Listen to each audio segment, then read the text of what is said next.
இன்னைக்கு கல்வியில தமிழ்நாடு பெற்றிருக்கக்கூடிய எழுச்சி இந்தியாவில் இருக்கக்கூடிய பல மாநிலங்கள் திரும்பி பார்க்குது.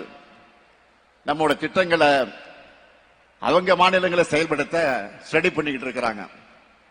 இந்த எழுச்சியை பொறுத்துக்க முடியாம தான் கல்விக்கு தடை ஏற்படுத்தலாம்னு ஒன்றியத்தில் நினைக்கிறாங்க. நம்முடைய வளர்ச்சியை பார்த்து ஒதுக்க முடியாம தடை ஏற்படுத்தக்கூடிய சிலருக்கு பயத்தை வரவழைக்கணும். நிச்சயம் நம்முடைய திட்டங்களாலும் உங்களுடைய அச்சீவ்மெண்டாலும் அது நடக்கும். கல்வியில் சிறந்த தமிழ்நாடு நிகழ்ச்சிகளை பங்கேற்று சிறப்பு விருந்தினராக வரையை தந்து நம்மை பெருமைப்படுத்திக் கொண்டிருக்கக்கூடிய தெலுங்கானா மாநிலத்தினுடைய மை டியர் சீஃப் மினிஸ்டர் மாண்புமிகு ரேவந்த் ரெட்டி அவர்களே, தமிழ்நாட்டினுடைய துணை அமைச்சர் துணை முதலமைச்சர் மாண்புமிகு தம்பி உதயநிதி உள்ளிட்ட அமைச்சர் பெருமக்களே, அரசியல் இயக்கத்தினுடைய தலைவர்களே, நாடாளுமன்ற சட்டமன்ற உறுப்பினர்களே,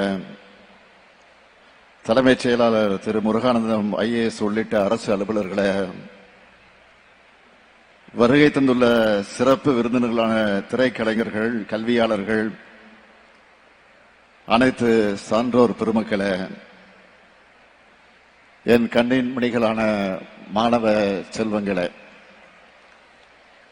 உங்கள் அனைவருக்கும் என்னுடைய அன்பான வணக்கம். இங்க பேசிய மாணவருடைய பேச்சை கேட்க கேட்க நான் ரொம்ப எமோஷனல் ஆகிட்டேன். ஏன்னா உங்களுடைய கருத்துக்களையும் ஃபீட்பேக்கையும் கேட்கிறப்போ நாம உழைக்கிற உழைப்புக்கான பலன் நம்ம கண் முன்னாடியே தெரியும்னு நான் இங்கே உணர்ந்திருக்கிறேன். அதற்காக பெருமைப்படுகிறேன். எனக்கு முன்னாடி பேசின எல்லோரும் தமிழ்நாடு எந்த அளவுக்கு கல்விக்கு முக்கியத்துவம் கொடுக்குது, எப்படியெல்லாம் திட்டங்களை கொண்டு வந்து எத்தனை இடர்கள் வந்தாலும் தன்னுடைய மாணவர்களை முன்னேற்றுதுன்னு பேசினாங்க. இந்த நிகழ்ச்சி நடத்துவதற்கு முக்கிய காரணம் எங்களை பாராட்டுவதற்காக அல்ல, எங்களை பாராட்டிக் கொள்வதற்காக அல்ல. இன்னைக்கு நாங்க உங்களை கொண்டாடுறதை பார்த்து அடுத்த பேட்ச் மாணவர்களும் இன்னும் படிப்பு மேல ஆர்வம் அதிகமாகணும். அதுதான் முக்கியம். அதிலேயும் மாண்புமிகு தெலுங்கானா முதலமைச்சர் திரு ரேவந்த் ரெட்டி அவர்கள் இந்த விழாவுக்கு வந்து நம்ம எல்லாம் பெருமைப்படுத்தி இருக்கிறார், மகிழ்ச்சியில் ஆழ்த்தி இருக்கிறார். தங்கை கனிமொழி அவர்கள் மூலமாக மாணவர்கள் நிகழ்ச்சின்னு சொல்லி அவர் அழைச்சதும் உடனே ஓகே சொன்னார். எனவே பல பணிகளுக்கு இடையில இங்க வந்திருக்கிறார். நம்முடைய அரசோட மகளிர் பயணம் திட்டம் போலவே தெலுங்கானா மாநிலத்திலையும் மகாலட்சுமி திட்டம் என்கிற பேர்ல பெண்களுக்கு கட்டணமில்லா பேருந்து பயணத்தை செயல்படுத்திக் கொண்டிருக்கிறார். அதே போல தெலுங்கானா மாநிலத்தில் செயல்படுத்துகிற நல்ல திட்டங்களை தமிழ்நாட்டில் செயல்படுத்த நாங்களும் தயாராக இருக்கிறோம். இதுதான் ஆரோக்கியமான வளர்ச்சி அரசியல். போராட்டங்கள்ல உருவான தெலுங்கானா மாநிலத்தை போராட்ட குணத்தோடு பாதுகாத்து இந்தியாவினுடைய இளம் தலைவர் சகோதரர் ராகுல் காந்தி அவர்களுடைய பிரதிநிதியா அவர் வழிநடத்திக் கொண்டிருக்கிறார் அந்த மாநிலத்தை பொறுத்த வரையில. அதற்காக நான் முதல்ல அவருக்கு என்னுடைய நன்றியை தெரிவிச்சுக்கிறேன். இங்கே கூடியிருக்கக்கூடிய மாணவ மாணவியரை பார்க்கும்போது எனக்கு எல்லையில்லா மகிழ்ச்சி ஏற்படுது. மாணவ செல்வங்களே, நீங்கள் படிச்சு முன்னேறுகிற காரணத்தால நீங்கள் மட்டுமல்ல உங்கள் குடும்பமும் முன்னேற போகுது. உங்களுடைய அடுத்த தலைமுறைக்கும் நீங்க கொண்டு போறீங்க. எனவே அந்த தலைமுறையும் முன்னேற போகுது. குடும்பங்கள் முன்னேறினா மாநிலங்கள் முன்னேறும், மாநிலங்கள் முன்னேறினா நாடு முன்னேறும். அதனாலதான் நாம தொடர்ந்து கல்வியோட முக்கியத்துவத்தை எடுத்து சொல்லிக் கொண்டிருக்கிறோம். 1000 ஆண்டுகளா சாதி எனும் கால் முளைத்த சதி அந்த சமூகத்தை ஆட்கொண்டதால நம்முடைய கல்வி வாய்ப்பு மறுக்கப்பட்டுச்சு. வரலாறு நெடுக இந்த ஆதிக்கத்துக்கு எதிராக கலகம் செஞ்ச புரட்சியாளர்கள் இருந்துட்டு தான் இருக்காங்க.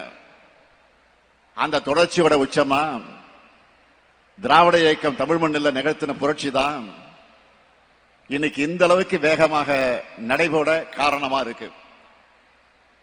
அன்றைக்கு சென்னை மாகாண பள்ளிகள்ல மதிய உணவு திட்டத்தை நீதி கட்சி அறிமுகப்படுத்தினாங்க. தொடர்ந்து பெருந்தலைவர் காமராஜர் அவர்கள் தமிழ்நாடு முழுக்க பள்ளிகள்ல மதிய உணவு திட்டத்தை அறிமுகப்படுத்தினார். தமிழ்நாட்டில் இருக்கக்கூடிய எல்லாரையும் எப்பாடுபட்டாவது பள்ளிகளுக்கு அழைச்சு அவர்களை படிக்க வைக்கணும் என்கிற காரணத்திற்காகத்தான். அதுதான் படிப்படியாக வளர்ந்து இன்னைக்கு நம்ம திராவிட மாடல் அரசு கொண்டு வந்திருக்கக்கூடிய காலை உணவு திட்டம் உருவாகி இருக்கு. தொடக்க கல்வி முடிச்சிட்டு மேற்கல்விக்கு போகக்கூடிய மாணவர்களுக்கு போக்குவரத்து வசதி ஒரு தடையா இருக்கக்கூடாதுன்னு சட்டமன்ற உறுப்பினராக நான் முதல்ல அவைகளை எடுத்து வச்ச கோரிக்கை ஏற்று இலவச பஸ் பாஸ் திட்டத்தை அன்றைய முதலமைச்சர் தலைவர் கலைஞர் அவர்கள் அறிமுகப்படுத்தினார். அடுத்து தலைவர் கலைஞர் கல்லூரிகளுக்கு முக்கியத்துவம் கொடுத்து கல்லூரி கல்விக்கு போக முதல் தலைமுறை பட்டதாரிகளுக்கு ஃபீஸ் இல்லைன்னு சொன்னார். எல்லா சமூகத்தினருக்கும் கல்வி சாலைகள்ல இடம் கிடைக்க இடஒதுக்கீட்டை உயர்த்தினார். இப்படி ஏராளமான போராட்டங்கள் நிறைஞ்சது நம்முடைய கல்வி பயணம். இந்த பயணத்தை அடுத்த கட்டத்திற்கு கொண்டு போகத்தான் நம்முடைய திராவிட மாடல் அரசு 4 ஆண்டுகளா புதுமை பெண் திட்டம், தமிழ் புதல்வன் திட்டம், நான் முதல்வன் திட்டம், மாடல் ஸ்கூல்ஸ், ஸ்மார்ட் வகுப்பறைகள், விளையாட்டுத்துறைக்கு சிறப்பு கவனம் செலுத்தக்கூடிய திட்டங்கள்னு ஏராளமான திட்டங்களை கொண்டு வந்து கொண்டிருக்கிறோம். ஒருவேளை உணவு தராததாலேயே, மாதம் 1000 ரூபாய் தராததாலேயே என்ன பெரிய மாற்றம் வந்துடுன்னு சிலர் நினைக்கலாம். காலை உணவு திட்டம் அறிமுகமானதிலிருந்து மாணவருடைய வருகை அதிகரிச்சிருக்கு. புதுமை பெண் தமிழ் புதல்வன் திட்டங்கள் செயல்பாட்டுக்கு வந்ததிலிருந்து +2 படிச்ச மாணவர்களை 75 விழுக்காடு மாணவர்கள் உயர்கல்வியில சேர்றாங்க. குறிப்பா பெண்கள் உயர்கல்வியில சேர்வது அதிக அளவு முன்னேற்றம் அடைஞ்சிருக்கு. அரசு பள்ளியில படிச்ச 1878 மாணவர்கள் கடந்த 4 ஆண்டுகள்ல முதன்மை உயர்கல்வி நிறுவனங்களுக்கு படிக்க போயிருக்காங்க. இன்னைக்கு கல்வியில தமிழ்நாடு பெற்றிருக்கக்கூடிய எழுச்சி இந்தியாவில் இருக்கக்கூடிய பல மாநிலங்கள் திரும்பி பார்க்குது. நம்மோட திட்டங்களை அவங்க மாநிலங்களை செயல்படுத்த ஸ்டடி பண்ணிக்கிட்டு இருக்கிறாங்க. இந்த எழுச்சியை பொறுத்துக்க முடியாம தான் கல்விக்கு தடை ஏற்படுத்தலாம்னு ஒன்றியத்தில் நினைக்கிறாங்க. நம்முடைய வளர்ச்சியை பார்த்து ஒதுக்க முடியாம தடை ஏற்படுத்தக்கூடிய சிலருக்கு பயத்தை வரவழைக்கணும். நிச்சயம் நம்முடைய திட்டங்களாலும் உங்களுடைய அச்சீவ்மெண்டாலும் அது நடக்கும். என்னுடைய இலக்கு அனைவருக்கும் கல்வி, அனைவருக்கும் உயர்தர கல்வி. கல்வி நிலையங்களுக்குள்ள எந்த காரணத்திலும் எவர் ஒருவரும் வராமல் இருக்கக்கூடாது, தடுக்கப்படக்கூடாது. மாணவர்களான உங்களுக்கு நான் சொல்லிக் கொள்வது ஒண்ணுதான், நம்ம அரசு உருவாக்கி தரக்கூடிய வாய்ப்புகள் எல்லாம் நீங்கள் பயன்படுத்திக்கிட்டு உயர உயர பறக்கணும். அதை பார்த்து வாங்க மகிழ்ச்சி அடையணும். அப்படிப்பட்ட மகிழ்ச்சியை தான் இங்கே பேசின பலர் கொடுத்திருக்கீங்க, இனியும் கொடுத்துக்கிட்டே இருக்கணும். நீங்க யூஜி முடிச்சிட்டு வேலைக்கு போனாலும், நல்ல வேலையில டாப் பொசிஷன்ல போயிருந்தாலும் பிஜியும் படிக்கணும், ஆராய்ச்சி படிப்புக்கும் போகணும். உலகம் ரொம்ப பெருசு. உங்களுடைய வெற்றி எல்லா திசைகளிலும் எதிரொலிக்கணும். நீங்கள் தொடர்ந்து படிங்க. உங்களுடைய படிப்புக்கு துணையாக உங்களுக்கு வேலைவாய்ப்புகளை உருவாக்க இந்த முத்துவேல் கருணாநிதி இருக்கேன். கல்வியிலே சிறந்த தமிழ்நாடு, கல்வியிலே உயர்ந்த தமிழ்நாடா மாறும். நிச்சயமாக மாற்றுவோம்.